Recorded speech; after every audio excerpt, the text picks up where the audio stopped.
2 தாகம் கொண்ட காகங்களின் கதை. 2 காகங்கள் ஒத்துமையா சந்தோஷமா பறந்து வாழ்ந்து வந்தது. திடீர்னு அந்த காகம் இரண்டும் சண்டை போட ஆரம்பிச்சுட்டாங்க. அதுக்கப்புறம் ஒரு காகம் ஒரு பக்கமும் இன்னொரு காகம் வேறொரு பக்கமும் பறந்து போனாங்க.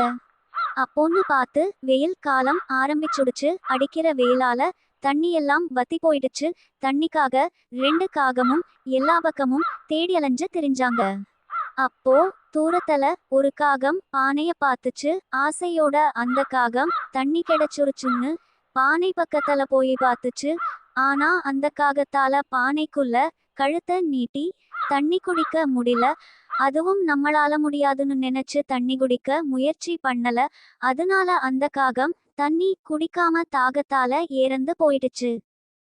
இன்னொரு காகம் அதே மாதிரி தண்ணி தேடி அலைஞ்சுட்டு இருந்தது. அப்போ தூரத்துல ஒரு வீட்டை பார்த்துச்சு.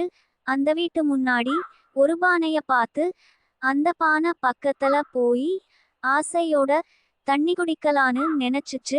இதாலையும் தண்ணி குடிக்க முடியல. சரி, இப்ப என்ன பண்ணலாம்னு யோசிச்சு பார்த்துச்சு.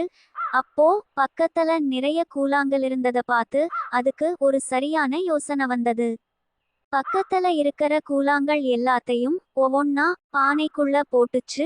உடனே தண்ணி கொஞ்சமா மேல வர ஆரம்பிச்சுருச்சு. அந்த காகமும் தாகம் தீர தண்ணி குடிச்சுட்டு சந்தோஷமா பறந்து போயிடுச்சு.